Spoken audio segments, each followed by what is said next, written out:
Alright, so last night I had the idea for creating a random thoughts channel because I saw another YouTuber that was doing this. He was obviously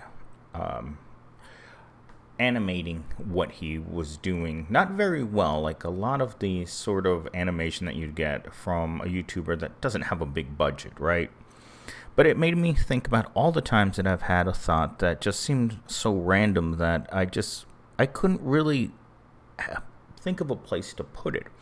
And I used to write for a column like this where I would just talk about my random thoughts, and I got quite the following from that column. But that made me think about things in your life that are hard, right? We're all going to experience this at some point in our life in which we're going to pick up a hobby or some sort of activity that we like, and it's going to be really difficult for us to do, and it's going to take a lot of years for us to get very good at this thing. So without further ado, let's get into the video. Everything in your life that is going to take a long time to learn is going to be something that's worthwhile. Things that I have taken a long time to learn are languages, learning to fish, literature, just technology, all of the things that you need on a daily basis, but that just take forever to understand.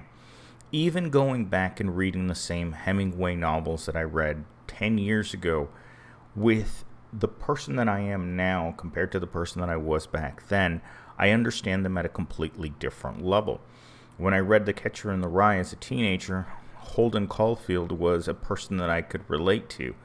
But you fast forward time to being a middle-aged man, and you look at Holden, and if I was his dad, I'd be getting the belt half the time because I wouldn't want to have this kid as my child. But things that take a long time they're worth doing, and that's the most important thing to take away, because depending on your interest, your environment, your parents, the things that you decide to take a long time to learn will stay with you for the rest of your life. Learning things that are very rigid often means that you have to just keep hammering them into your head. Like when I was in third grade, memorizing the multiplication table to the point where I could do it faster than anyone in my class just took a long time. But at the time, it seemed like a necessary skill. Looking back at it, not so much now, but when it comes to your time, that's all you really have on planet Earth. So taking a long time to do something is always a good idea. Alright, having a passion for something. So if you are too young to have a passion for anything, eventually you'll find something that you like, whether it's drawing, it's driving a car, building models, or just collecting things. And having a passion for something means that you won't get discouraged when things don't go your way. Learning to draw and not having a passion for it is just a pointless endeavor. It's like people that go to college to become a doctor because their parents are doctors and that's what's expected of them.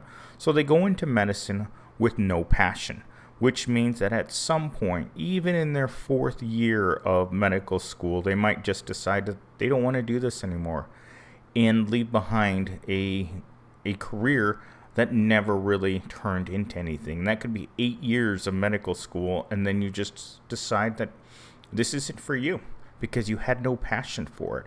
And sometimes we develop a passion for things that are pointless. But what keeps you going in the things that you decide to do as a passion is just the sheer enjoyment. You can do it for 8, 10, 12 hours at a time and you never get bored or discouraged. And finding those types of things in your life will be very difficult because we live in a world in which there are a lot of hobbies that you could take on for yourself. In fact, this is one of the things that I ask people when I first meet them. It's like, what do you do when you don't have anything else to do? And for men, most of the time, it's just sports or video games, bodybuilding. It's very simple, straightforward things. The thing that eventually will probably become your job is the thing that you're very passionate about. Because I've always wondered how people become like biologists or volcanologists, or doing plant things, or becoming mechanics or hairdressers, or things of that nature that they just have a passion for. Like, I've met a lot of women that just wanted to go to beauty school because they enjoyed doing hair and nails. And from my perspective, their passions don't seem to matter that much, but I'm not a person that's going to judge them on what they want to do. It's their passion and their time, and they're just going to do whatever they want. It's just that simple.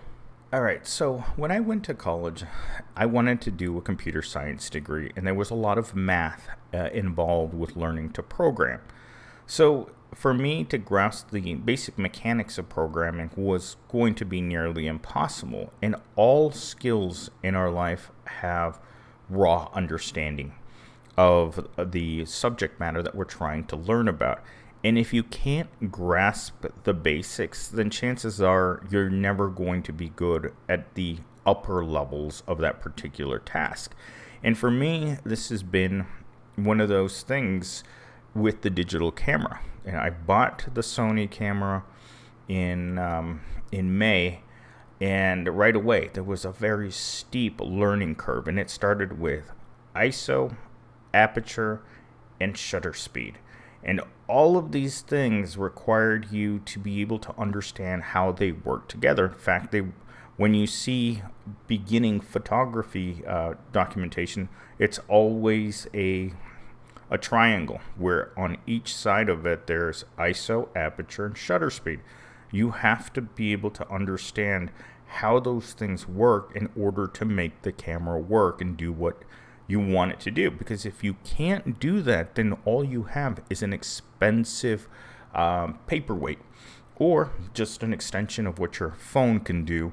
And that's kind of where I ended up in the very first weeks of having the camera, is that I just couldn't make it work any better than taking video with my cell phone.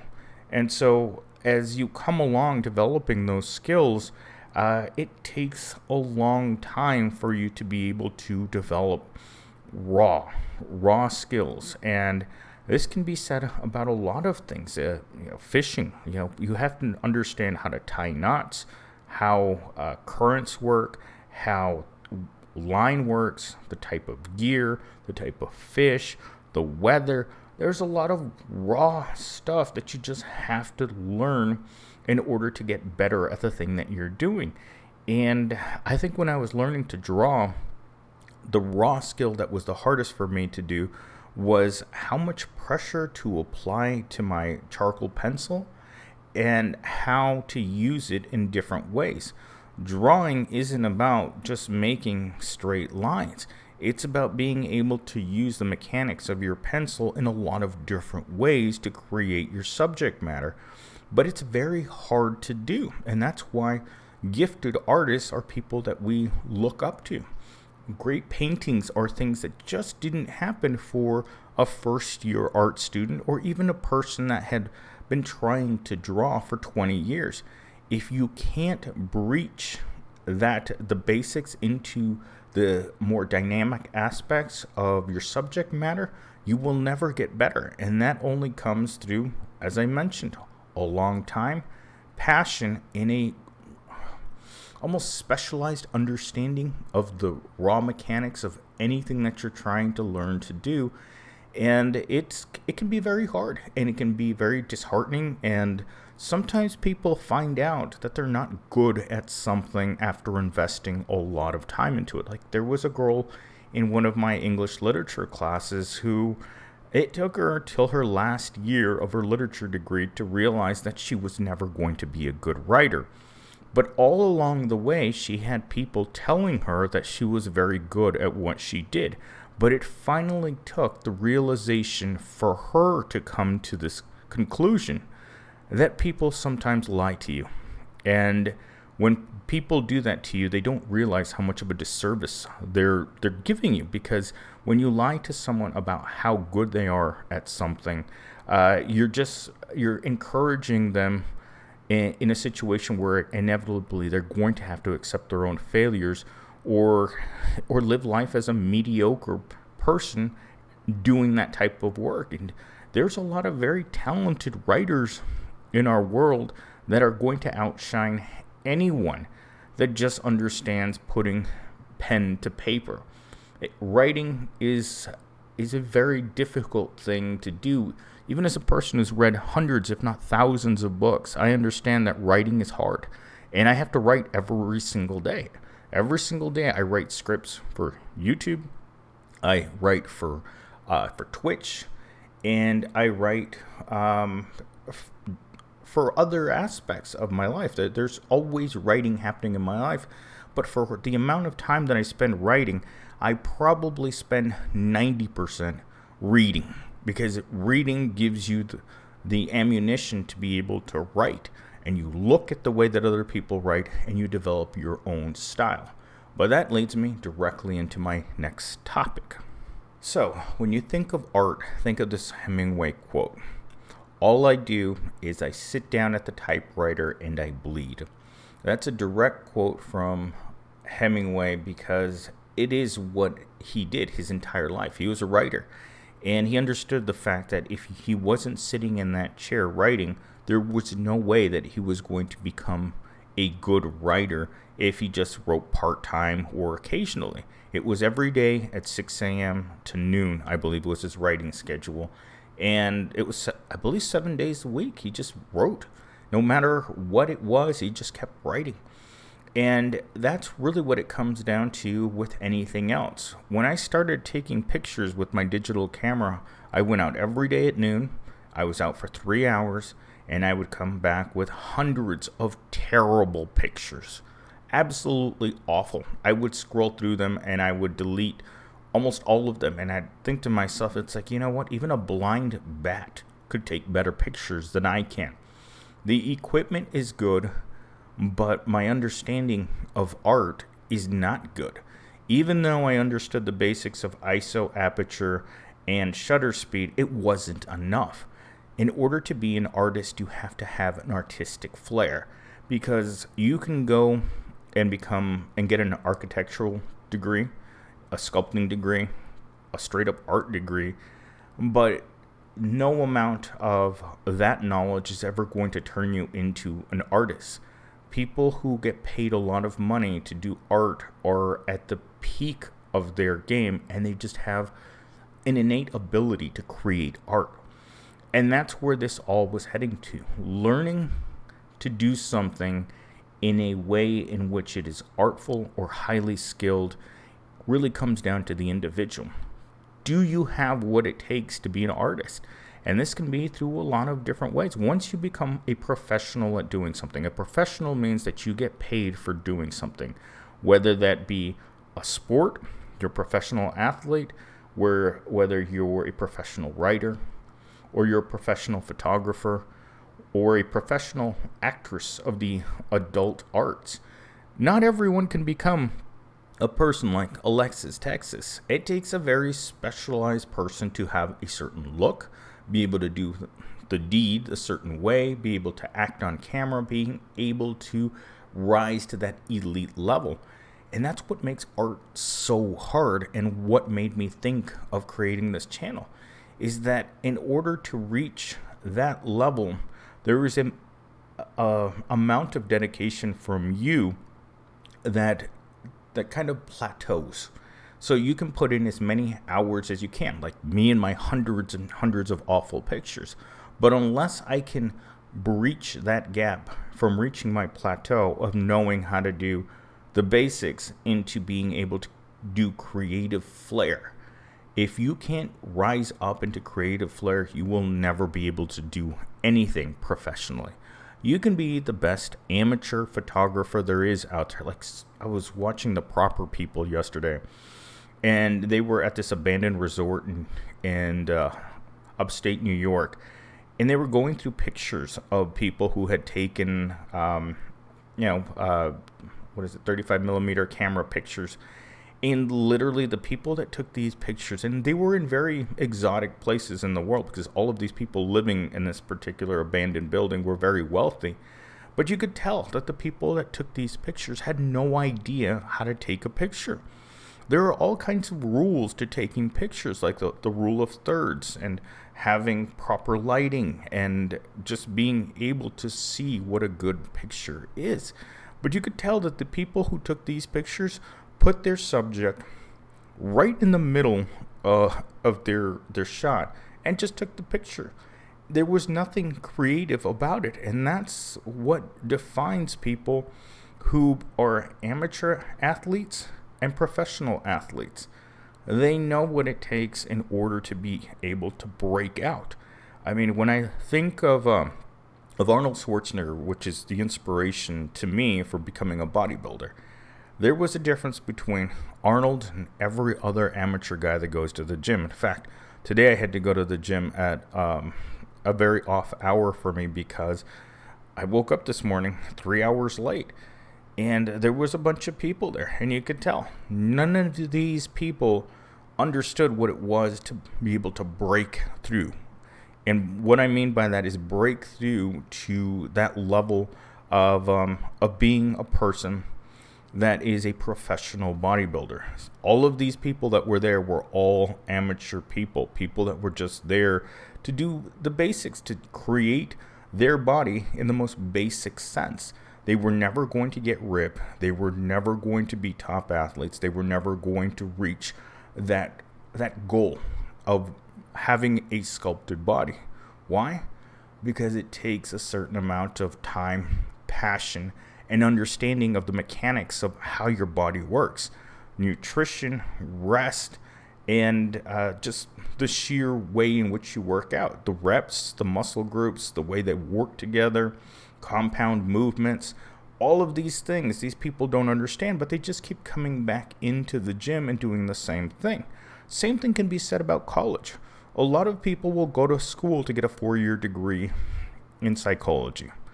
But of those people who get those 4 years degrees, like myself, you realize that the people that go on to do great things in psychology, the people that go on to higher levels of learning, are people that took the basics and then were able to work with that clay and mold it into a masterpiece. So now they teach at a high level, they write books, they give lectures, they stand out in their profession. But for the vast majority of people who start out on that path, chances are they're only going to make it to the recruit level of that particular subject.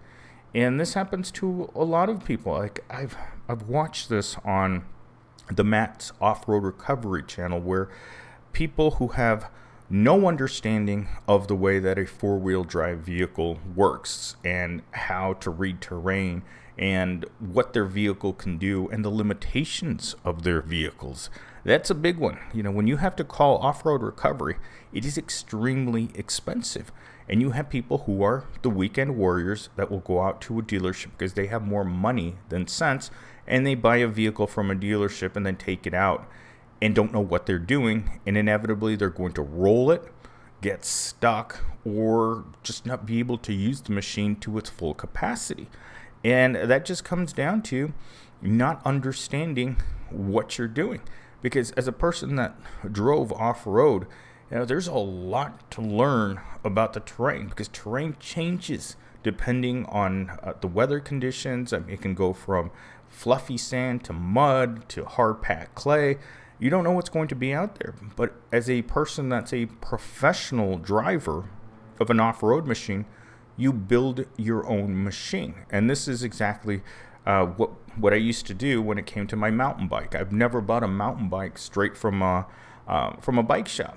When I was riding a lot more, I built every piece of my mountain bike. I decided on what the brand of it, what it was going to be, right down from my spokes to my wheels to my brakes to my shifters to my pedals to my handlebars to the seat post to the saddle. Everything I specifically chose. I didn't want a cookie cutter bike from a bike shop. So you put it all together yourself, and then you have a machine that you fully understand. And now when you're out there, you know the limitations of your machine because you built it yourself.